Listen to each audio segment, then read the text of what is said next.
很多人都说台湾是诈骗天堂，但你知道台湾的诈欺案破获率其实高达90%多吗？今天就让我们一起来聊聊诈骗天堂吧。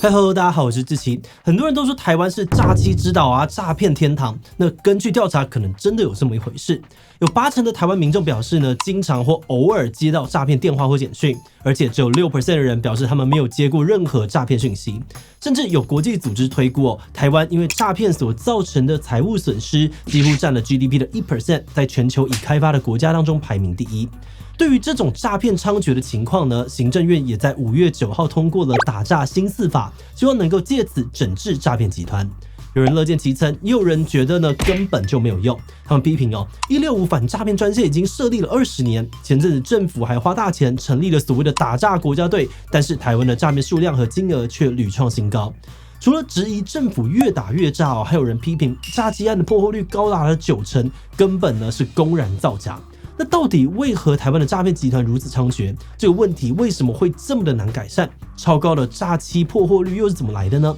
今天就让我们一起来讨论看看吧。不过在开始今天的讨论之前，先让我们进入工商服务时间。你是不是常常在育儿的路上感到困难，苦口婆心，往往输给了灰心？想要绘本给孩子进步的价值观，但在茫茫的童书海当中，不知道该如何选择呢？芒果有官网能够根据不同的年龄、价值观，推荐最适合孩子的套组，而且每一本呢都能够让你向试阅，希望你喜欢认同再购买。官网更有最划算的折扣，最低6折起结账，输入77推荐，还有再9折，让芒果狗陪伴你的育儿之路，一起充满信心，快乐学习。赶快点击资讯栏的连结吧。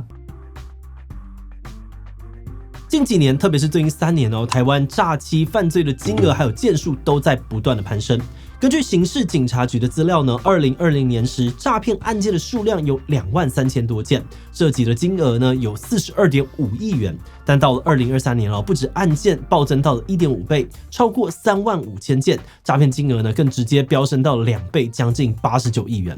不过这些都还只是有报案的数字。根据全球反诈骗联盟的统计呢，2022的8月到2023年的8月之间，台湾18岁以上的人口有将近30%曾经被诈骗。他们推估在这个1年之内呢，台湾因为诈欺造成的财产损失就超过了2000亿台币，而这呢几乎占了台湾 GDP 的 1%， 在全球排名第15，而且称霸已开发国家。那除了案件数量还有金额增加呢，诈骗的形式也不断的进化。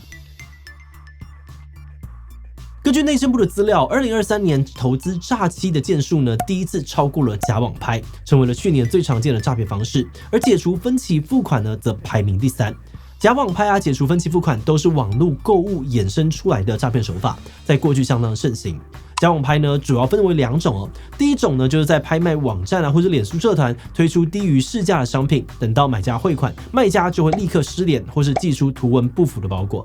另外一种呢是幽灵包裹，诈骗集团呢会利用外泄的个资寄出民众没有买的包裹，再传讯息通知民众取货付款。等到民众发现受骗，厂商因为不知道如何联系厂商，就只能够自认倒霉。而解除分期付款呢，则是诈骗集团呢会冒充这个客服还有银行人员，谎称交易被设为连续购款，要求民众操作 ATM 借机诈财。那从去年开始呢，投资诈欺就开始飙升。诈骗集团通常会冒用名人的名义建立投资群组，或是发送所谓的标股讯息，标榜稳赚不赔，诱导民众加入投资群组，或是下载不明的投资软体。刚开始民众会小获利但一旦加码投资，歹徒就会立刻消失。详情呢可以参考我们投资诈骗这集。投资诈骗的手法行之有年他们通常会结合交友诈骗博取受害者的信任，所以等到受害者发现不对劲时，通常呢已经感情钱财两头空。而且投资诈欺不只是次数多在财务损失上面也连续3年蝉联冠军，去年更占了诈欺总损失的60%，非常的惊人。到底为什么台湾的诈骗集团会这么的猖獗啊？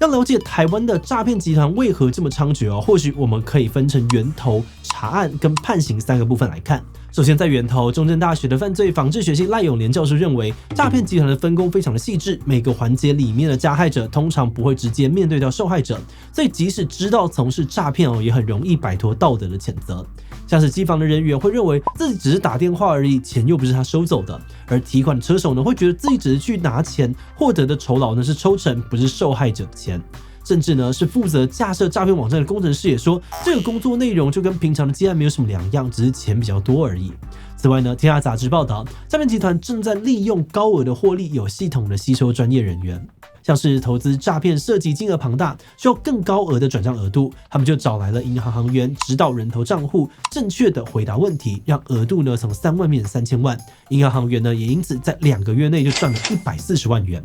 甚至还有律师跟诈骗集团合作，先是以辩护人的身份陪伴车手接受侦讯，确认车手没有供出上游之后呢，再把侦查内容传给诈骗首脑，教了他们如何控管风险，然后就可以月入300万元。而这样子专业又细致的分工呢，也让警方在追查诈骗集团时遭遇到了很大的困难。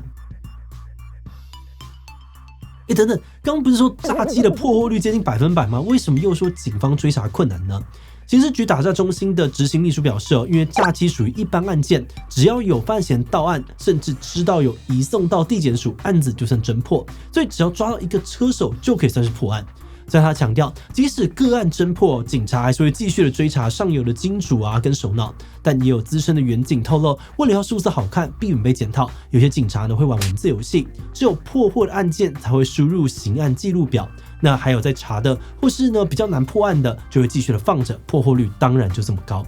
此外呢，也有很多的警察坦诚了，要追查诈欺的首脑真的是困难重重。首先是因为诈骗集团分工细致，很多的加害者都说不知道幕后指使者是谁，警方很难透过已经到案的嫌犯来追查上下游。再来，警方的办案工具落后，也让他们感觉很无力，甚至有员警自嘲，歹徒开特斯拉，警察还在骑 U-Bike。过去办诈骗呢，警方会跟电信业者调阅通联记录，但现在诈骗集团早就不打一般电话了，他们会利用特殊的通讯软体，并且在通话结束之后就立刻删掉记录。而这些软体公司大多不在台湾，警方很难调阅这个通联记录，所以最多呢就只能够抓到取款的车手而已。但其实警方是有科技武器的，像是 M 化车就可以在不通知嫌疑人的情况之下，透过手机的信号呢追踪这个还有定位犯罪嫌疑人的位置。可是 M 化车缺乏法源依据，一直有干预人权的疑虑。过去曾经有警察用 M 化车破获了诈骗机房，但法院认为 M 化车取得的证据不合法，判决嫌犯无罪。所以也有很多的人抱怨呢，警察辛苦的抓犯人，但台湾的法律跟法院却有很多的问题。根据新新闻的统计呢，最近5年的诈欺案件有超过43% 的刑期都不超过6个月，而判3年以上的更是不到了1%。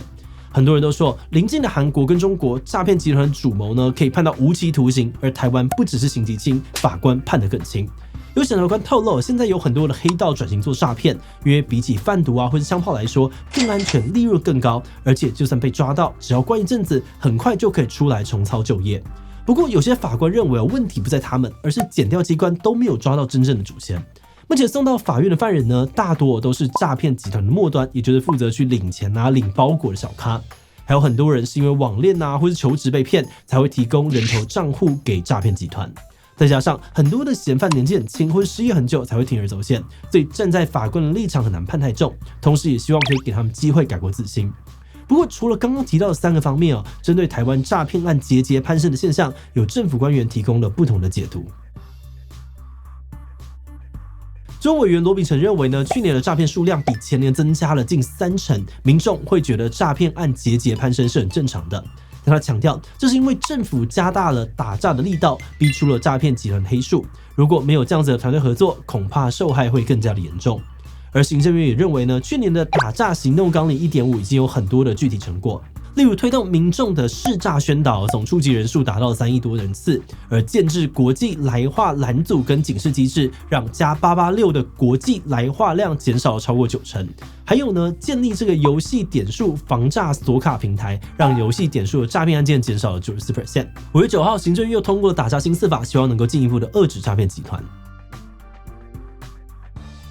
打诈新4法包含了被称为诈欺专法的诈欺犯罪危害防治条例，以及这3条法律，主要希望可以达成4个目的。首先是加重诈欺的刑责，例如诈欺金额大到一定的程度，或是共犯超过3个人，犯罪形态又比较复杂的，刑责就会加重，并且呢新增窝里反条款，只要犯罪者自首或是自白协助溯源追查呢，可以减轻或免除刑责。再来是放宽科技侦查手段，未来包含了使用 GPS 追踪车手M 化车定位诈欺电话机房，或者使用热显像仪呢去测温救人，都将有条件的开放使用。然后，因为网络平台的诈骗广告横行为了要加强平台业者的责任，新法也规定，一定规模的境外网络广告平台业者呢，必须要在台湾设立法律代表人，配合政府防诈。如果不配合，最高呢可以罚2500万元，这些重大的还可以直接封网。目前预期 TikTok 脸书、谷歌呢都在规范之内。最后呢，政府也预计将国内外的币商纳管，强制要求国外的币商要办理分公司登记，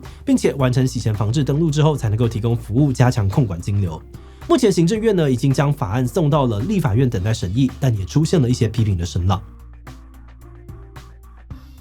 目前主要的批评呢可以分成2大方向。第一是认为随意的设立诈欺专法并不是一个好的做法，这可能会让现行的刑法体系变得更加的复杂，甚至造成混乱，不只是增加司法机构的负担也会让一般的民众更难理解跟遵守法律。比如说，目前的诈欺专法呢，就有犯罪情节轻重部分的问题。新法规定，诈欺初犯呢需要服刑满2/3才能够申请假释，但现行的刑法，不论是杀人纵火、强制性交，初犯只要服刑满1/2就可以申请假释，容易会让人觉得有种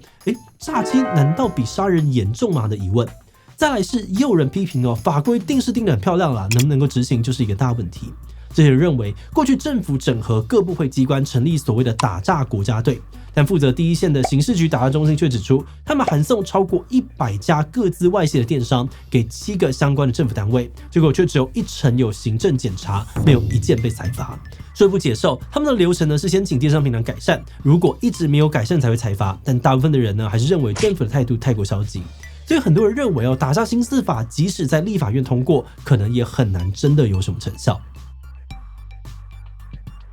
在进入观点以前呢，我们要先特别的感谢志祺的所有会员因为有了大家支持跟赞助，我们才能持续运作这个频道，让重要的议题被更多人看见，真的是非常的谢谢大家。那如果你愿意支持我们走得更远，欢迎点击频道主页的加入按钮，成为我们的会员，或者也可以用超级感谢小额支持我们。好的，那我们话说回来其实我们团队呢也是常常收到诈骗集团的简讯跟电话，甚至呢有一次还差点被假罚单网站给骗到，所以呢都很希望这个政府可以严惩诈骗集团，而且不只是首脑跟金主最好连车手人头账户都应该要管好管满。但实际去了解这个议题才发现事情可能没有那么的单纯。我们看到有街友只是因为200元的酬劳就变成了诈欺帮助犯，他们的生活都吃不饱穿不暖了，可能呢也很难去在乎账户交出去之后会发生什么事。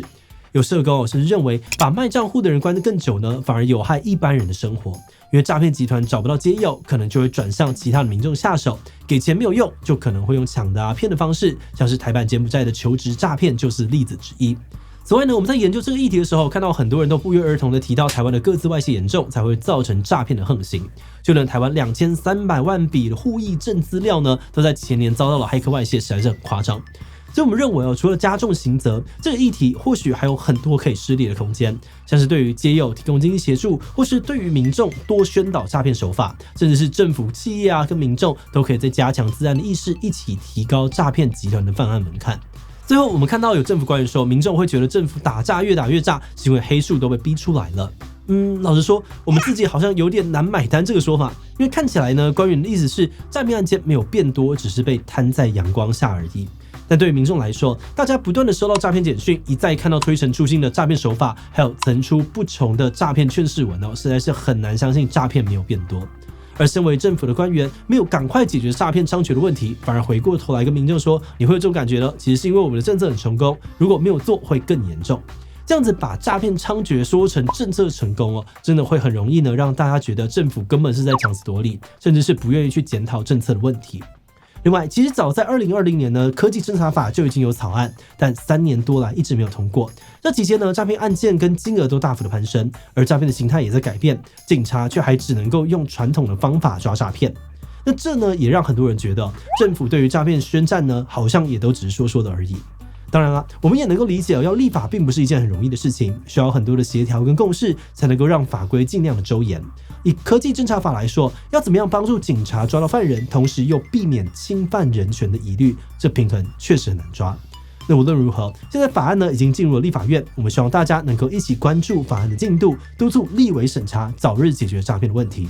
好的，那我们也想来问大家，你对于诈骗天堂有什么想法呢？ A. 真的受不了，觉得政府很无能，总是慢慢拍。 B. 觉得是诈骗集团太厉害，我们还需要更多人来集思广益。 C. 觉得不是坏事哦，案件数攀升呢，就是检警有在办案的象征，总比黑数好。其他留言分享你的想法吧。最后，如果你喜欢今天的影片，欢迎分享出去，让更多人知道诈骗天堂。此外呢，也可以点击这个地方看投资诈骗以及台版柬埔寨。那么今天的这一期就是没搞段落，我们就明晚再见喽。